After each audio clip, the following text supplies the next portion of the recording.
abot po ng 2%, nawawala na rin namin, nawawala yung actually, last 2 weeks na yung bagyo. Kasi po mayroong tumawag sa amin na napatuloy na namin. Ang problema niya, namamanhit yung kanyang mga kamay. Kagabi naninigas daw, tapos masakit yung kanyang mga tuhod. So, binigyan po namin nung Kayanis Triangle. The following day, tumawag yung upline ko. Sabi niya, ano ba yung binigay mo sa akin? Sabi niya, bumanda yung pakiramdam ko. The following week, in-invite po kami para mag-present. Ngayon, nagkaroon na siya ng business, bumalik pa rin siya ng kami niya. Because of this product.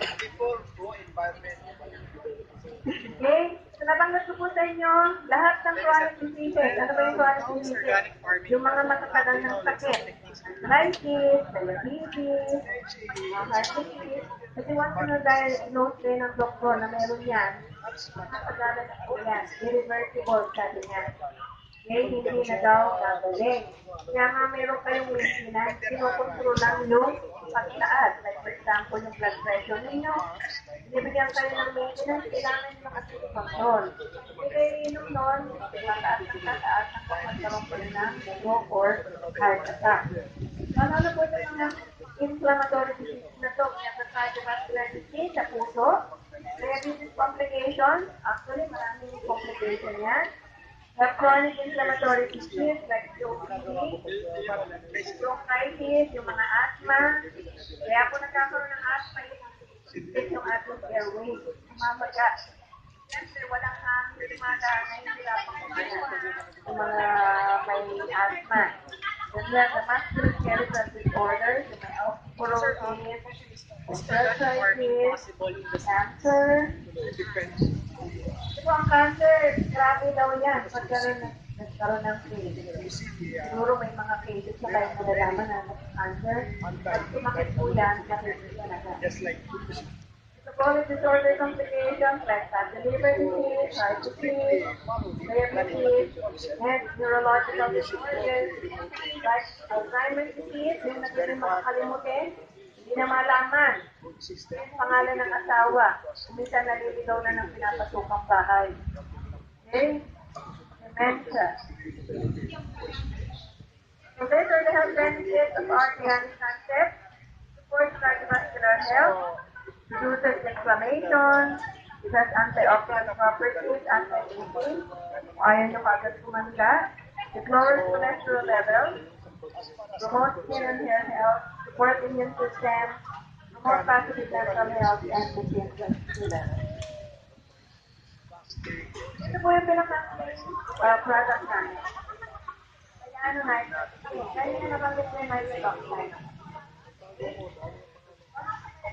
Iba nabanggit ko yung kaya na no nitrate, nitrate. Yung atin, nitric oxide. Ang nitrate kasi, that's 3 atoms of nitrogen. Ang nitrite, 2 atoms of oxygen, of nitrogen. Pag pumasok po yan, nababawasan siya ng atom. Yung nitrate, yung nitrite, nitric oxide is very beneficial. Lalo sa mga second generation nitric oxide precursor support the natural nitric oxide production of the body. Ano po ba yung nitric oxide? Okay. Kailangan ng cell, air. Without oxygen, 3 minutes. Without oxygen, patay po tayo. Without shelter, like po tayo sa extreme heat, extreme cold, 3 hours. Pwede tayong mamatay. Without water, we can live for 3 days. Without food, we can live within 3 weeks. But without nitric oxide, 10 to 15 seconds, we will die. That's why ang nitric oxide po is considered the molecule of life. So this was discovered by scientists. Robert Parkford, Louis Charo, and Murat Sarat. Ang Nobel Prize po yung award lang yan sa mga scientists na nagpo-contribute sa welfare ng mankind. Hindi lang sila po ang na-awardan yan.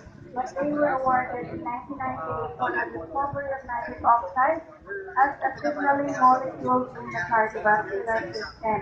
Gaano po ba siya importante sa heart natin, sa cardiovascular system natin?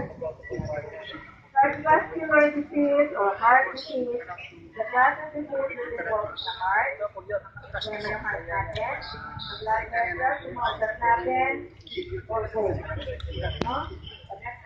Pag-example tayo. So they found out, ito po sa ating ugat, ito po yung ugat natin. Mayroong lining yan. Ito, tinatawag yung lining. So dito po, nag-release siya ng nitric oxide. Okay? Ang ginagawa po ng nitric oxide is vasodilation of blood vessels. Dinadilate niya. So kung ganito maliit yung inyong blood vessels, because of the nitric oxide, sinapalak yan. That will prevent yung high blood pressure. So our body is composed of billions to billions of blood vessels. From your arteries, from your veins, from your capillaries. Kaya nga pag pinag-itong nyo yan, mga ugat nyo yan, pwede 4 times overload sa buong mundo. Ganon siya kahaba.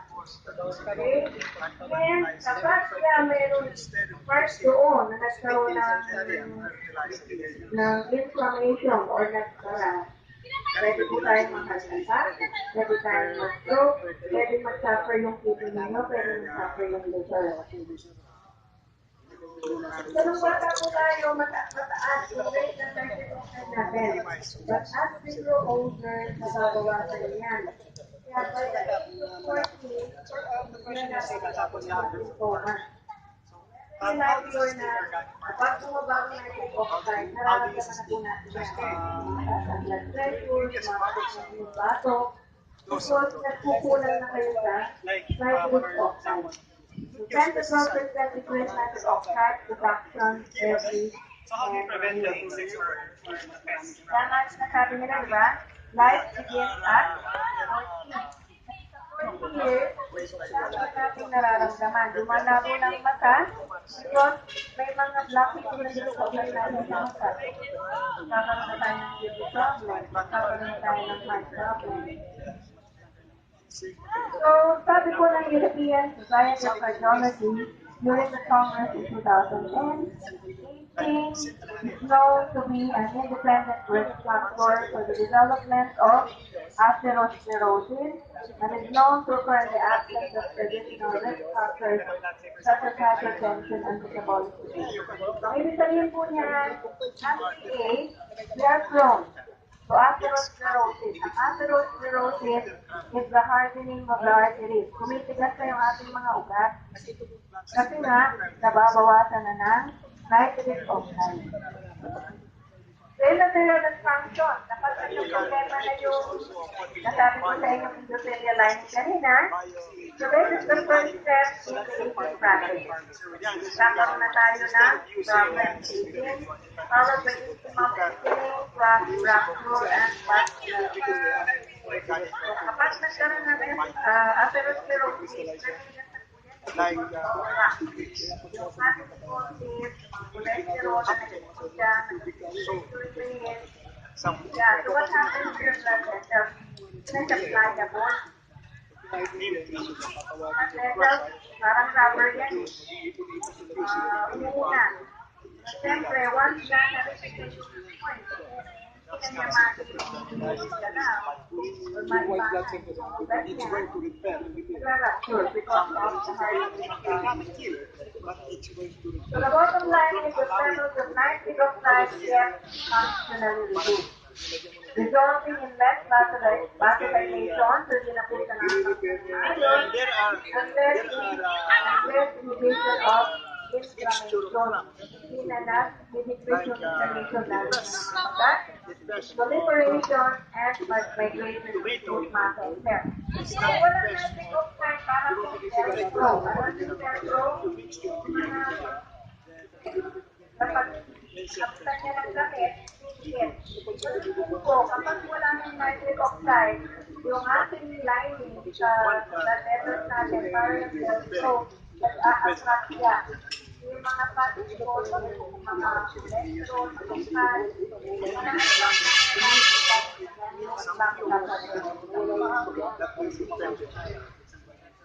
okay, so what happened? What factors? Kasi po, if you are diabetic, ang blood sugar ninyo nasa blood. Okay? Hindi siya pumapasok sa cell. Kasi ang blood is glucose. So yan po yung source of energy ng cell natin. Without glucose, ayun na. Kaya kayo mga diabetic na kung hindi natin ay madali silang mapagod. Yung supposed to be source of energy nasa dugo lang. Kung nasa dugo, lumalapot ang dugo natin. Malapot ang dugo, ang tendency tumataas ang pressure na ito nakakapagod sa ayos. Kaya nasa yung kapag may diabetes. Kasi kapag circulation ng blood, yung blood ang nagdadala ng oxygen, kaya nagdadala ng oxygen.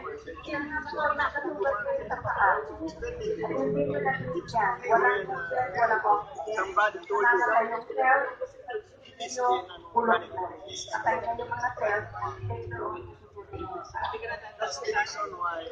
hypercholesterolemia, dahil mataas ang cholesterol, hypertension, smoking, may mga baras sa coronary artery natin. So, yan po ang source ng endothelial dysfunction. Ating ugat, namamagana.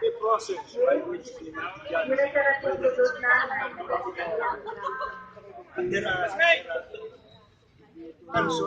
ito po yung ating ugat. So, during our younger years, nayamit na yung ugat natin. Kasi na, nakaspang production ng nitric oxide. But as we grow older, nakaspang pa sila mga plastic hormones. Kasi wala na nitric oxide production. That's why hindi na siya makapag-dilate. Yung ating dugo nagkaplat, nagbabara-bara na po rin. Okay? So, in short, without the proper circulation, yan po lumalaman sa mga sakit. Stroke, dementia, Alzheimer's disease, hindi ko na po isa-isa yan. What are the impacts of organic farming to society?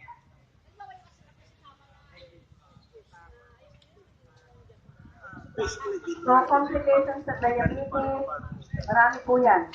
So, halos lahat ng organs affected. Kasi nga, hindi nakakadalo ng maayos ang iba. So, what are the vasculoprotective effects of cyan nitro? Diba? Ano na po nakasipinis ito ng dapat. Siguro na ipagpumunta kayo sa doktor. 180, 190, 200 ang inyong BP. Bigyan kayo ng magpababa. Saan nilalagay sa ila? Ano po yan? Literally, it's nitroglycerin. Nitro, so, ang ginagawa po niya, dinadilate, pinapababa, na bumababa yung concentration natin.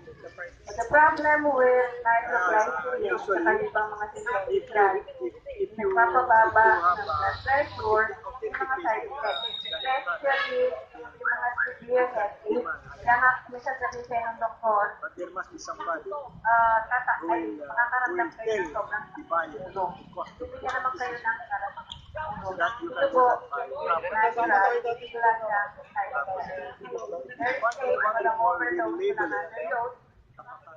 Dahil na sila, nakakagap yan. Kasi mga small blood vessels, there's no need for upcontrol. Automatic po yan, maandar na yan sa blood vessels natin, automatic nagdadalute. Okay? Increase blood circulation, regulate stabilize blood pressure, support delivery of oxygen, So you have to pay something for control platelet activation, mga blood clots. So, ipakita ko lang po sa inyo yung findings ng Philippine Heart Association.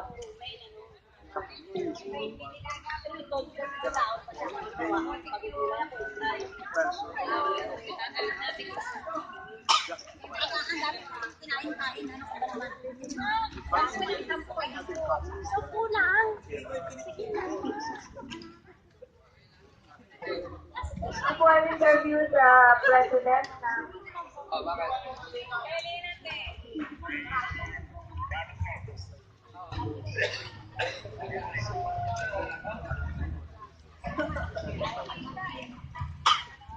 So for our last question, do you have any like how do we promote organic farming sa health?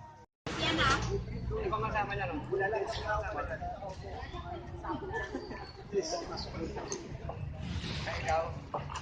So ito po ang interview sa president ng Philippine Heart Association kung paano nag-discover yung nitric oxide as a signaling molecule to dilate our thorax and dilate our blood vessels. Why organic, however? Of course, one of the but actually, in the if you consider it's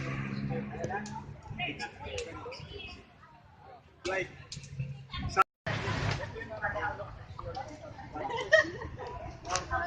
when you consider its effect.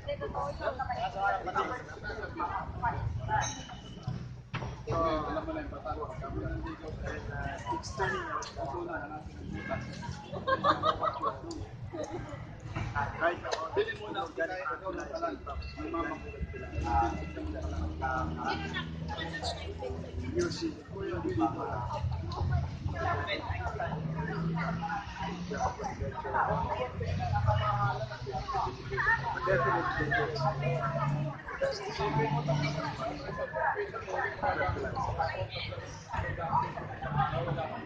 Thank you very much sir, for your time. We'll just get some details.